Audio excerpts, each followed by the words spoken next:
La duda del mensajero. A mí me encantan los títulos así como raros y que emblemáticos. La duda del mensajero. ¿Ustedes recuerdan lo que hablamos hace 8 días en la iglesia? Aquí, lo que predicamos. El que me diga el título del mensaje anterior, le gasto un confidelario. ¿Qué hablamos hace 8 días? ¿De quién hablamos hace 8 días?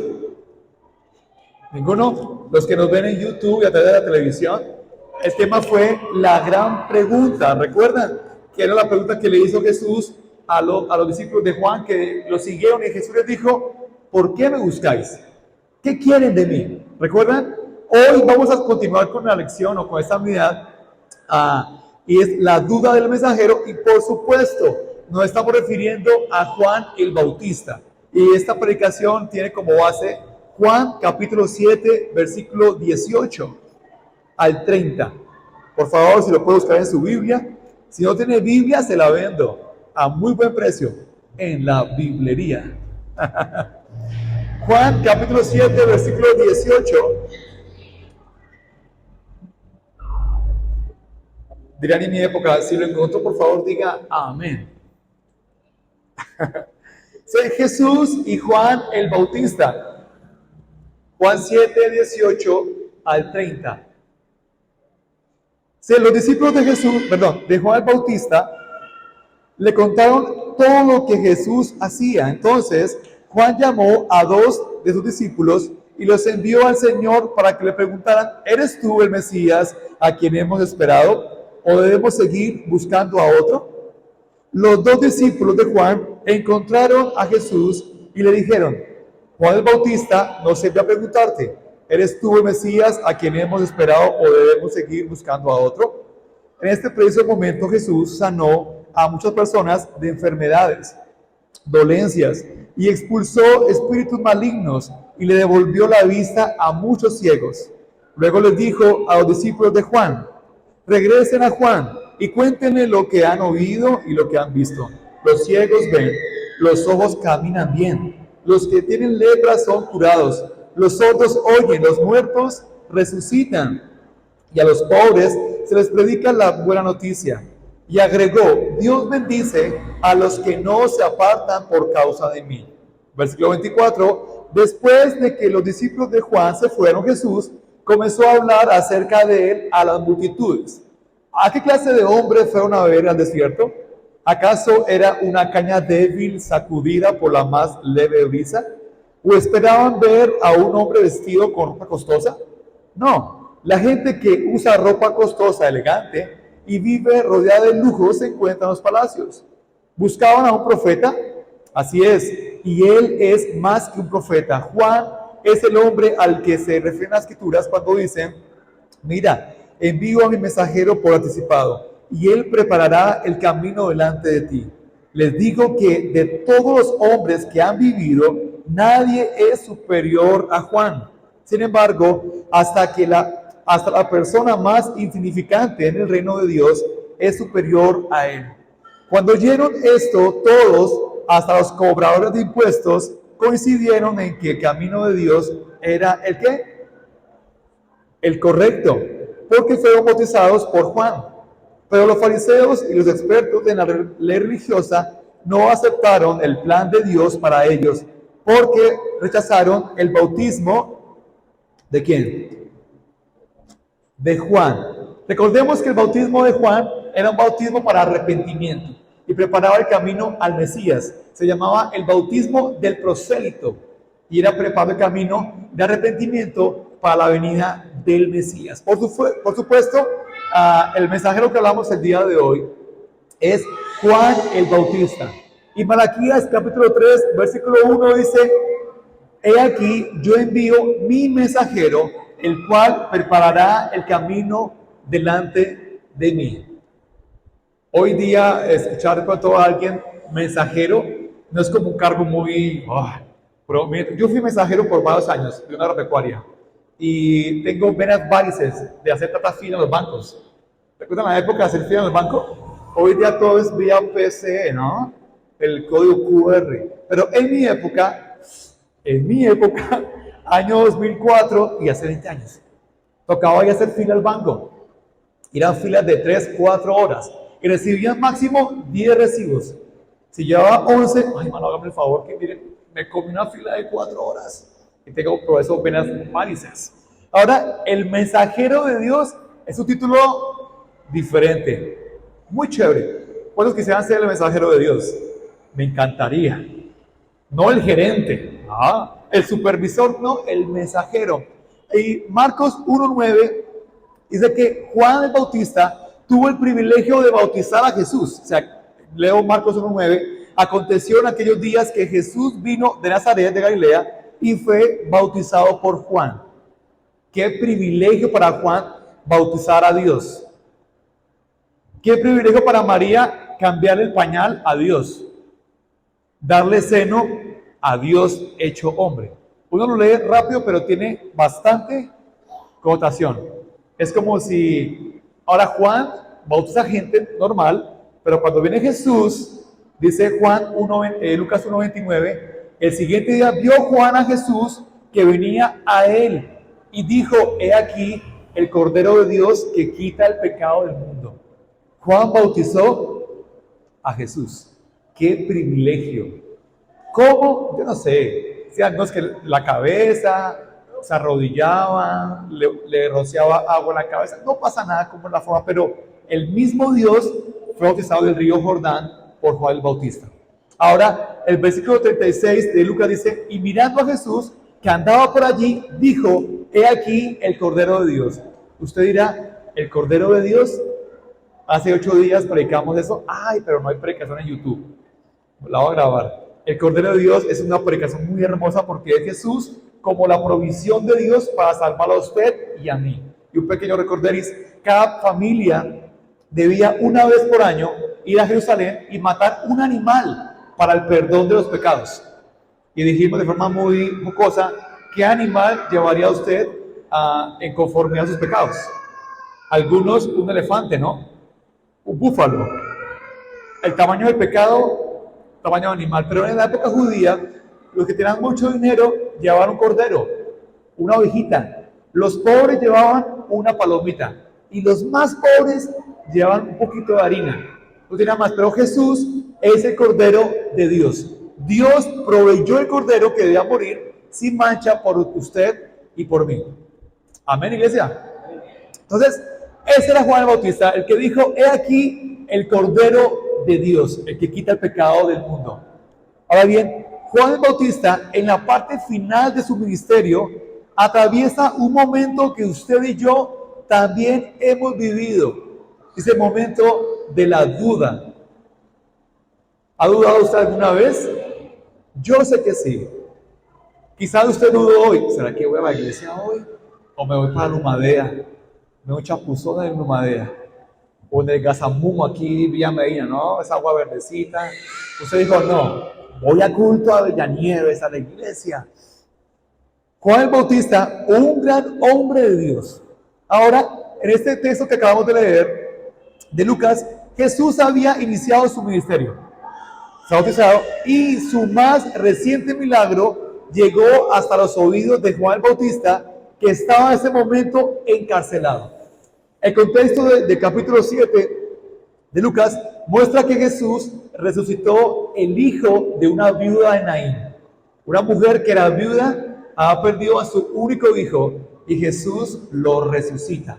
Eso causó conmoción en la aldea de Naín, en el pueblo de Naín, y el chisme corrió, lo grabó Diego Noticias, lo grabó el periódico El Tiempo y corrió la noticia y llegó hasta la cárcel. Le dijeron, Juan, Jesús, al que tú bautizaste, resucitó al hijo de una viuda. ¿Se imagina que aquí estuviéramos en la iglesia y trajeran un muerto en su ataúd y usted o yo oramos por el muerto y resucita? ¿Cómo sería? Salimos, el pastor para la esquina. ¡Ña! En el carro. Sería algo inusual. Y creo que hoy día sería todavía más viral, porque dicen que en cuestión de 5 minutos se puede conocer una noticia a nivel mundial. Apenas 5 minutos. Pasa algo en alguna parte del mundo a través de la red social, de la radio, televisión, en todo el mundo se escucha el mensaje. Ahora, está Juan Bautista en la cárcel. Este hombre de Dios, en su parte final del ministerio, Jesús resucitó un muerto. Ahora, espere un momento, dice Juan, esto no concuerda con lo que yo dije de Jesús en Lucas 3:16.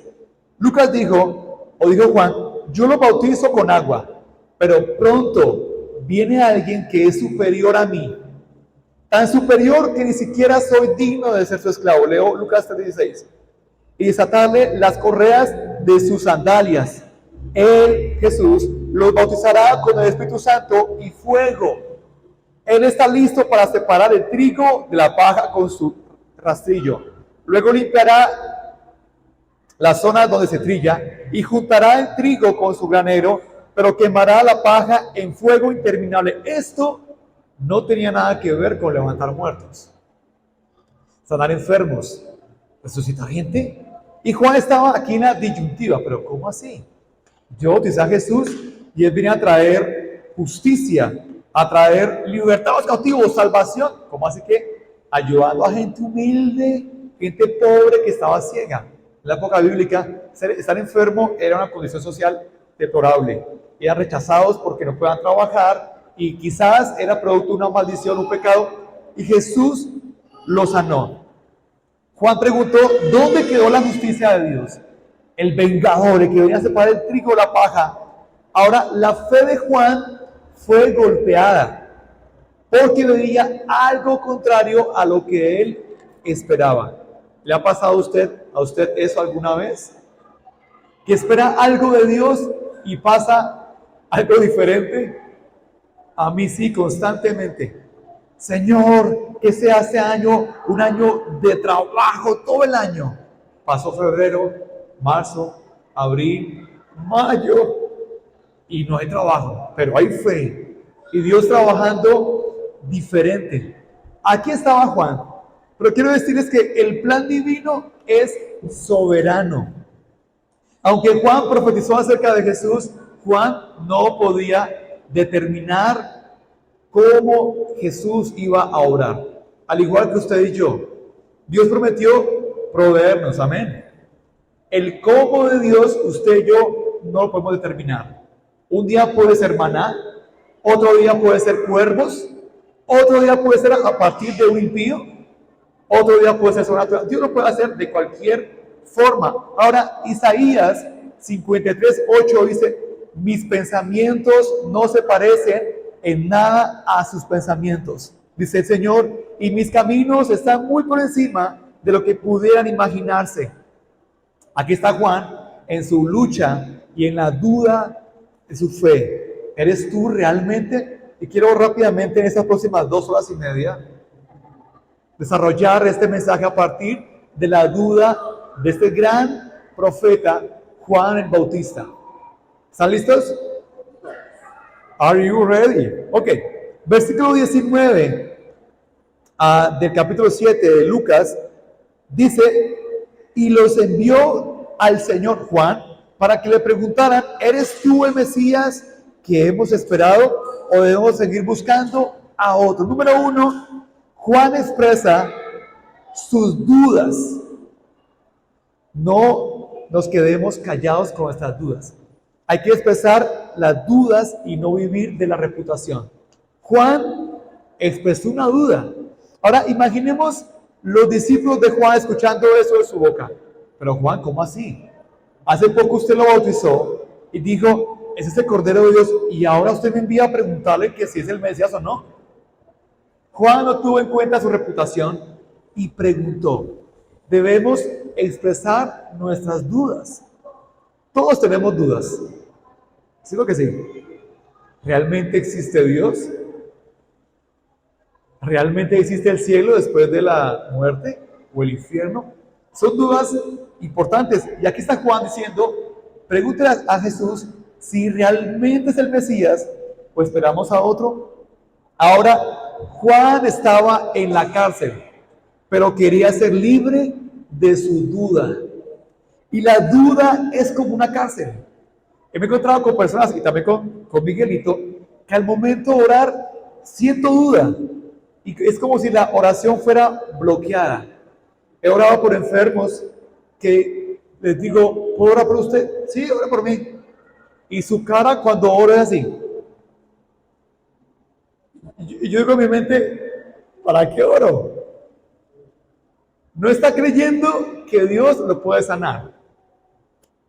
A veces vamos a orar en la noche, en la mañana a la casa y nosotros ya decimos, ¿será que Dios sí me escucha? ¿O esto es un monólogo entre la pared de 2 metros y yo? ¿Se ha preguntado eso alguna vez? Yo sí. ¿Será que Dios me escucha? Juan estaba en la cárcel, pero quería ser libre de su duda. Ahora bien, ante la pregunta, el Señor responde en el capítulo 21, versículo 21, ¿eres tú el Mesías que hemos encontrado o has buscado a alguien más? En este preciso momento Jesús sanó a muchas personas de enfermedades. Ante la pregunta de Juan, el Señor responde primero con hechos. Pero quiero preguntar algo antes. ¿Cuál es la duda que tienes hoy en tu mente o en tu corazón? La duda. ¿Quién mató a John F. Kennedy? ¿Dónde está el Santo Grial? ¿Qué pasará con Colombia en los próximos años? Todos tenemos dudas, pero en cuanto a la fe, en cuanto al cristianismo, ¿cuál duda te embarga hoy? ¿Cuál es tu duda? Porque quizás esa duda es tu cárcel actual. Entonces, el Señor responde ante la pregunta de los discípulos de Juan con hechos. Ahí no habló Jesús, dice la Biblia, que el Señor sanó enfermedades y dolencias, que el Señor expulsó espíritus malignos, que el Señor dio vista a los ciegos. El Señor responde también con hechos. Con hechos. Y a las mujeres les encanta, ¿cierto? Que sus maridos demuestren con hechos que las aman. Y algunos hombres en el altar prometemos cielo y tierra, pero se vive un infierno en casa, porque no hay hechos que sustenten lo que prometemos. Jesús con hechos demostraba su poder. En el versículo 22, el Señor responde ahora con palabras. Dice el Señor, dice el 22, luego les dijo a los discípulos de Juan, regresen a Juan y cuéntenle todo lo que han visto y oído. Los ciegos ven, los cojos caminan, los que tienen lepra son sanados, los sordos oyen, los muertos resucitan y a los pobres se les predica la buena noticia. Entonces, número 1, Jesús respondió con hechos. Número 2, Jesús respondió con palabras. Aquí lo que Jesús respondió estaba relacionado con Isaías, capítulo 29, versículo 18 al 21. La tarea a la que vino Jesús, a libertar a los cautivos. Me gustaría que por favor la leamos. Isaías, capítulo 29, versículo 18 al 21. Y es profético lo que estaba aquí diciendo Jesús. Isaías 29, 18.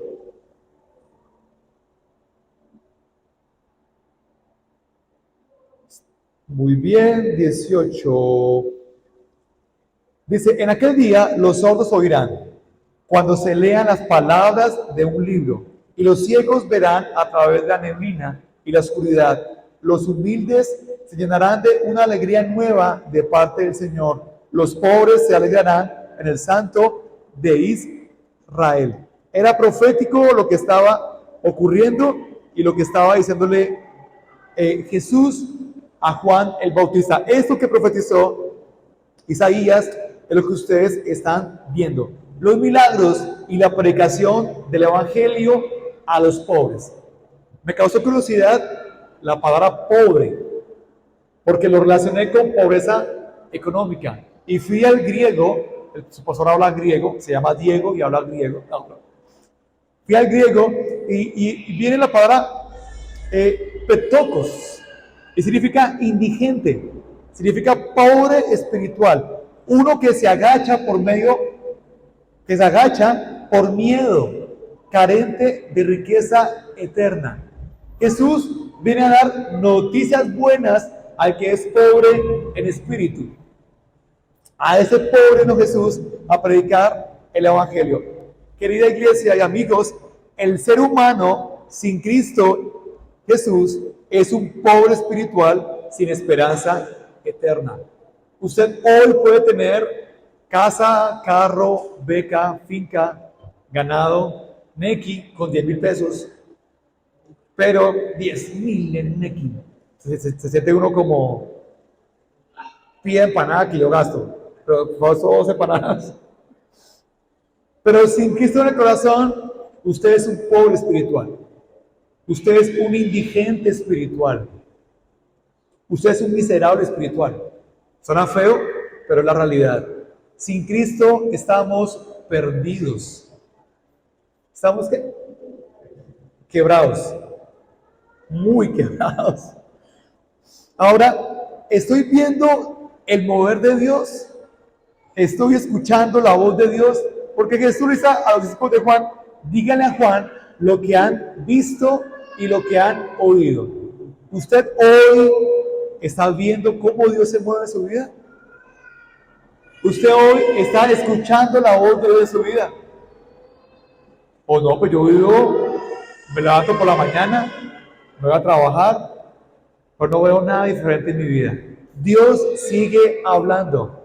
Dios se sigue moviendo. ¿Tienen calor o están bien? Lo veo como acalorados. ¿Están bien? ¿Tienen frío? ¿Hasta ahí cómo vamos? ¿Bien? Muy bien. En el versículo 23 dice el Señor, bienaventurados. Leo textualmente, bienaventurados. Pero leo en la NTV, Dios bendice a los que no se apartan por causa de mí. Dios bendecirá a los que no me abandonan porque hago todo esto. Y me quedó sonando, ¿cómo hace que Dios bendice a los que no hayan tropiezo en mí? Esa es la Reina Valera. Y en 1 Corintios, capítulo 1, versículo 18 dice, el mensaje de la cruz es una ridiculez para los que van rumbo a la destrucción. Pero a nosotros, que vamos en camino a la salvación, sabemos que es el poder mismo de Dios. Es una ridiculez para la gente el camino de Dios. ¿Se han burlado usted alguna vez por esto? Claro que sí. Usted es un ridículo. Anoche, enseguida de mi casa, y ojalá mi vecino no vea este mensaje, estaban emparrandados, mis ojeras me lo pueden demostrar, como hasta las 2 de la mañana. Música a varios decibeles, carne asada, bueno, eso tampoco me dieron carne asada, licor, y veíamos gente de la cuadra que nunca saludan, que no hablan con nadie, que son herméticos, pero entonados, ¿qué más vecino? Y se hablaban, se abrazaban, y como yo le decíamos, ese es el vecino, oiga, está desinhibido, vecino, venga, se toma una cerveza. Así, y se veían tan ridículos. El ridículo no soy yo por seguir a Dios.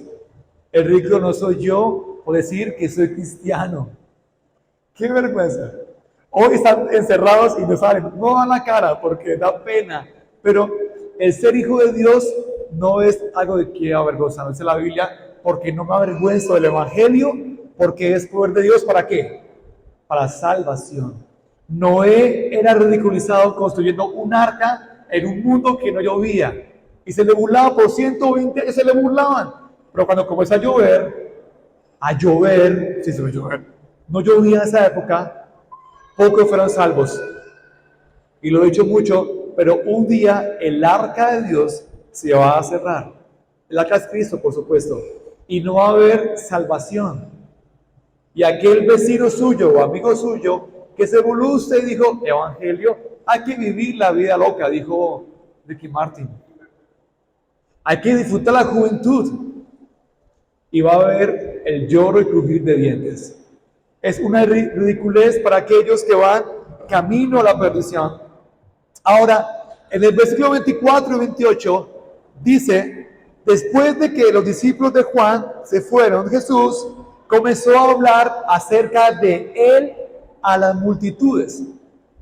Se van los discípulos de Juan el Bautista y Jesús comienza a hablar de ellos.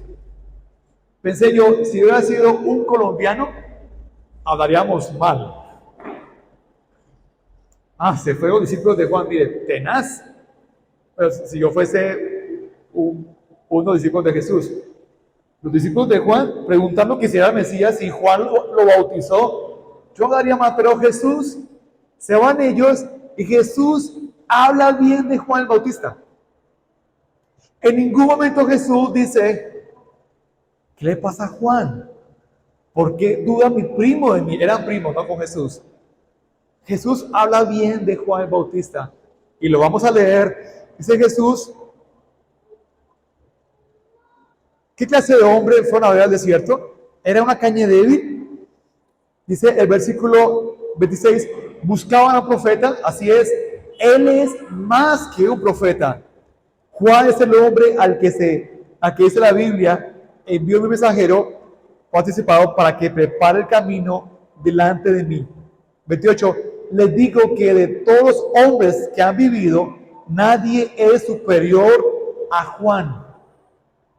Jesús habla bien de Juan. Aquí yo dije, yo hubiera hablado mal. Cuando hablo con alguien acerca de algún tema, mi mente dice a veces, otra vez el mismo pecado, otra vez lo mismo. Y no le digo nada a la persona, pero digo, otra vez la misma debilidad. O me digo a mí mismo, Dieguito, otra vez el mismo pecado. Pero Jesús habla bien de Juan, dice que de los nacidos de mujeres no hay uno más grande que él. Amigos y hermanos, aún en medio de nuestros momentos de duda e incredulidad, Dios no nos descalifica. Dios no lo descalifica a usted en su momento de duda o incredulidad. El Señor a mí no me llama Diego el incrédulo. Ponga su nombre ahí. Mireya la incrédula. Vladimir el incrédulo. Dios no llamó a Juan el incrédulo. Dios tampoco lo llamó así. Dios llamó a usted Diego mi hijo. Juan el más grande de todos los profetas. Y esto como iglesia, como hijo de Dios, nos causa choque. Porque cuando pecamos, sentimos que decepcionamos a Dios.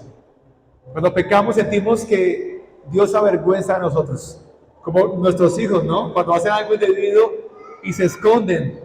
Porque piensan que los vamos a regañar o a castigar o nos vamos a decir. En alguna oportunidad, Joel se comportó mal. Creo que me contestó feo en la calle, en el barrio.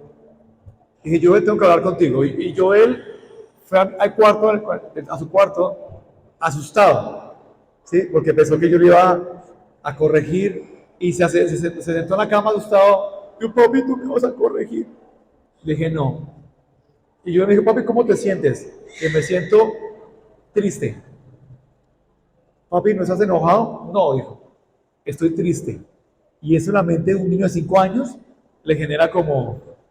Porque está acostumbrado que papá y mamá saque la correa y ¿usted por qué hizo? Hijo, estoy triste. ¿Por qué, papi? Porque te dije que no hicieras esto. Ya me acordé que hizo. Me acordé. Te dije que no hicieras eso, amor, y lo hiciste. Me desobedeciste. Y Joel cambió el miedo hacia la correa y dice, papi, pues a llorar, papi, perdóname por decepcionarte. Yo te quería obedecer, pero se me olvidó tu instrucción y me subí donde no debía subirme, en una reja con corriente en mi casa. Papi, perdóname. Y no lo corregí con la correa. Fue un momento tan bonito de arrepentimiento, de yo bajar mi ira. Y creo que algo parecido también es con Dios. Cuando usted peca, por favor no se imagina a Dios airado. O decimos, uy, pecó otra vez, le va a pinchar el carro. Le va a cortar el sueldo porque se portó mal. No. La ira de Dios se va a desencadenar en el juicio final para aquellos que no aceptaban a Jesús como Salvador del Señor. Pero El Señor no nos descalifica aún en nuestro momento de baja o de duda. Amén, iglesia, ¿estamos aquí? Por favor, si está dormido, diga amén. Muy bien. Ahora bien, dice Jesús, entre todos los nacidos de mujeres no hay mayor profeta, hombre que Juan el Bautista. He aquí, o sea, que Jesús diga eso de mí, de Juan, por encima de Isaías, de Jeremías, del rey David, de Salomón. No nació alguien más grande que Juan el Bautista. Y Jesús lo llamó así. Ahora, el texto dice que aún el más insignificante del reino de Dios es mayor que Juan. Me causó a mí, no entendí, ¿cómo así? Dios llama a Juan el más grande de todos los hombres, el mayor profeta, y dice, pero el más pequeñito en mi reino es mayor que él. Como que no entiendo. I don't understand. No entiendo. ¿Quieren saber? Uy, amigo. Señor, contesta las oraciones. Gracias, amigo. ¿Quieren saber? El próximo domingo les voy a decir la broma. Ahora, cualquier elogio terrenal en honor es totalmente irrelevante con el privilegio de ser parte del reino de Dios.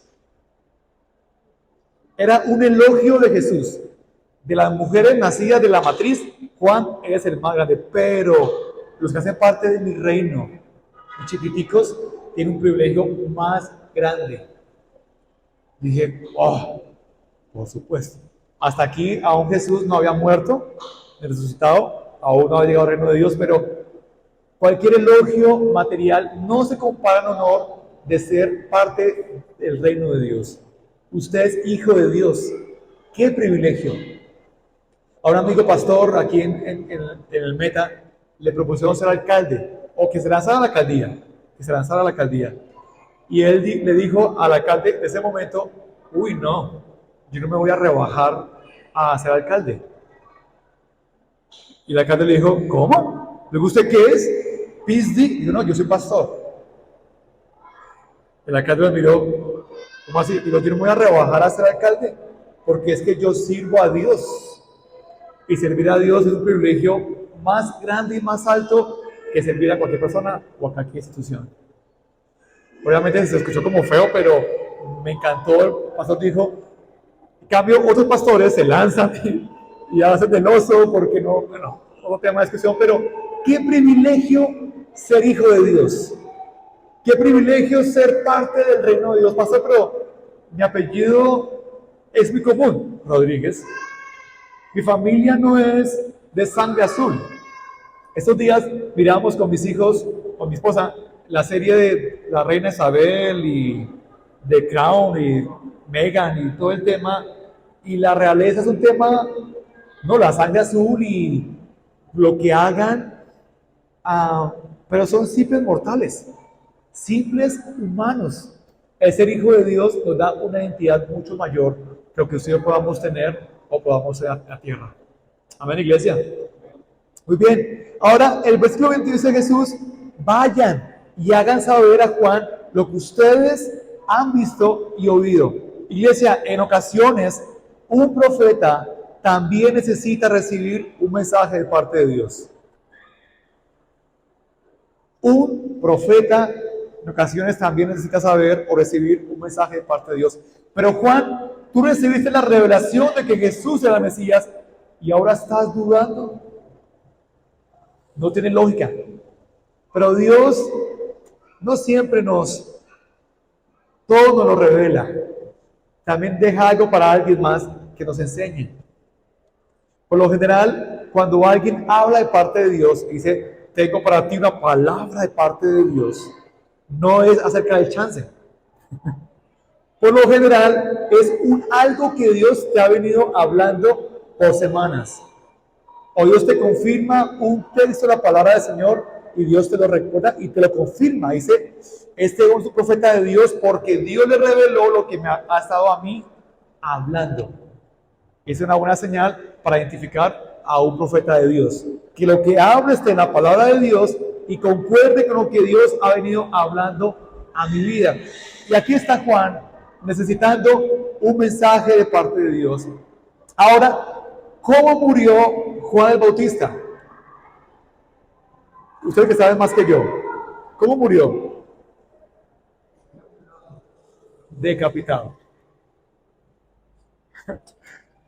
Recordé un cuento de un pastor que invitó a alguien a predicar a la iglesia, a un predicador invitado, y se extendió muchísimo el predicador y el pastor se hizo atrás, ¿no? A hacer de que ya el tiempo se había ido, y el predicador invitado hablaba y largo, y así la gente lo llamaba ya cansados, y el pastor le dijo, dice el predicador, bueno, yo iba a terminar mi mensaje, pero el pastor me pide que predique acerca del hombre de la mano seca. Y siguió predicando y predicando y predicando, y el pastor atrás y todavía no, y el pastor no, y el pastor. Y el predicador dijo, bueno, yo llevo a cabo, pero el pastor me pide que predique acerca de la muerte de Juan el Bautista. Ojo con eso. Mateo, capítulo 14, Mateo 14, a 5 al 12, muestra la historia de cómo murió Juan el Bautista. Dice, Herodes quería matar a Juan, pero temía que se produjera un disturbio, porque toda la gente creía que Juan era un profeta. Pero durante la fiesta de cumpleaños de Herodes, la hija de Herodías bailó una danza que a él le agradó mucho. Entonces le prometió con un juramento que le daría cualquier cosa que ella quisiera. Presionada por su madre, la joven dijo, quiero en una bandeja la cabeza de Juan Bautista.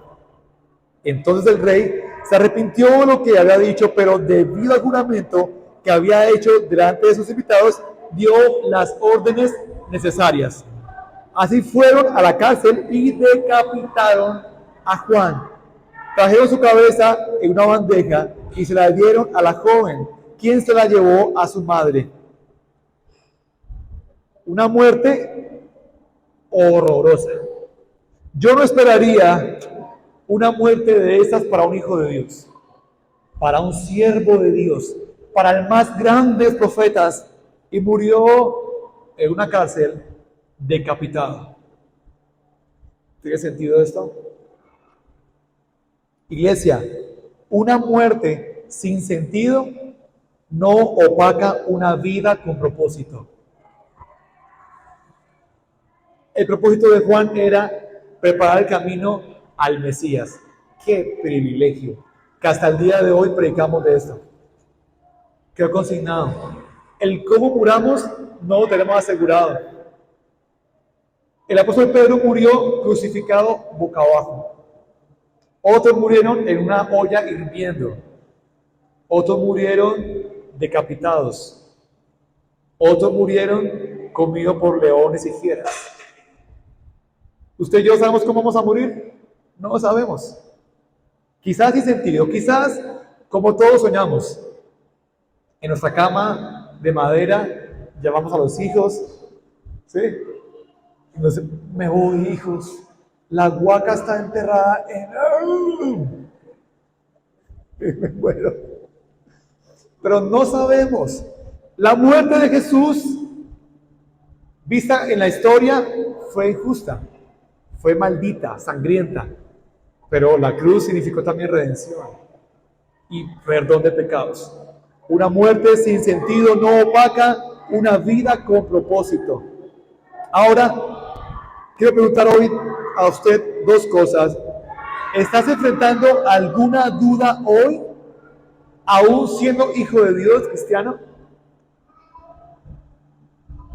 ¿Alguna duda? Ok. Necesitas recordar a través del testimonio de otro lo que Dios está haciendo y dice en su palabra. A veces que otra persona te cuente, ¿le ha pasado a usted eso? ¿Le ha pasado a usted eso alguna vez? Quizás esté bajoneado y alguien le cuenta algo que Dios hizo, un milagro, y su fe como que, no, Dios me proveyó, yo no podía caminar y Dios me levantó, o Dios me dio. Cuando alguien me cuenta algo acerca de Dios, las dudas se disipan. Cuando alguien me recuerda lo que la palabra de Dios, mis dudas se disipan. Las dudas por lo general nos aíslan de todos y de todo. Muchas veces pues, una alabanza también. También una canción. Y la forma en la que Dios nos habla y nos recuerda, aún siendo hijo de Dios. Pero ahora volteo la pregunta. ¿Es otro el que está en una cárcel de duda? Quizá usted no, pero otro sí. ¿Ok? Usted necesita ir a contarle lo que ha visto y oído de parte de Dios.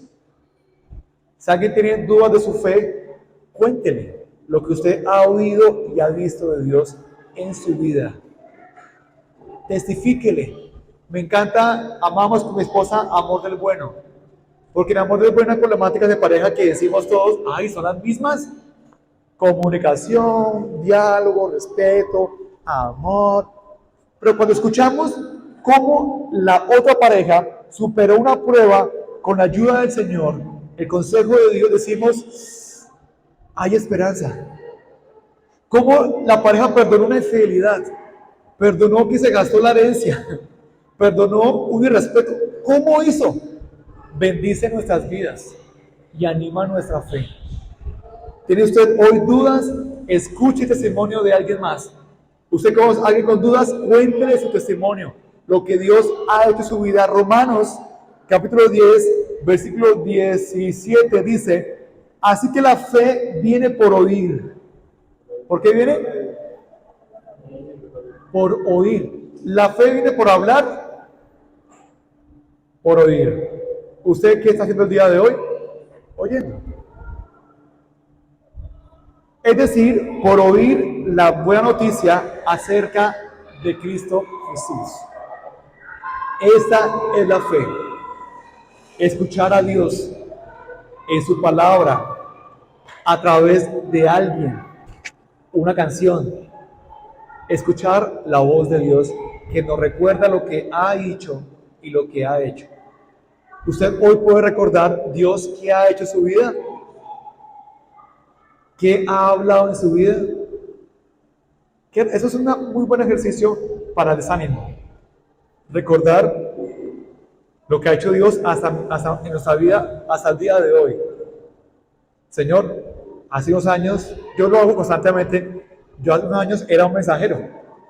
No tenía esposa ni hijos y echaba pata como un perdido. Gastaba suela, la universidad pública gasta no suela. No te dan ni una cicla. Pues tampoco tengo una jama, ¿no? Pero no me mojo, ¿sí? Señor, estaba solo, sin pareja, tengo una esposa, 2 hijos, Señor. Estaba aburrido, te tengo a ti. Pensemos hoy, Dios, ¿qué ha hecho en su vida? ¿Y qué le ha hablado? Y solo así podrá salir usted de la cárcel de la duda. Estoy convencido y seguro que Juan murió decapitado con una sonrisa. Hay una película que... creo que es The Chosen. The Chosen muestra la muerte, como spoiler, la muerte de Juan el Bautista. Y Juan, cuando está muriendo, sonríe. Dice el soldado unas últimas palabras. El tipo dice algo, pero sonríe. Dice, ¿usted por qué sonríe? O sea, ¿usted por qué esa cara? Y Juan, me encanta, en la película, mira por la ventana y mira un pasto verde, un sol, una tarde con crepúsculos, hermosa, y un corderito caminando por el sendero. Y Juan ve esto y lo rememora al Cordero de Dios y Juan muere feliz. Qué hermoso es. Qué hermoso morir feliz. Sea como sea, pero morir confiados en que en el Señor tenemos esperanza. Hoy Dios quiere sacarlo a usted, sacarme a mí, de la cárcel de la duda. Que cumplamos nuestro propósito en el Señor. Amén, iglesia. Por favor, póngase de pie esta mañana y oramos al Señor.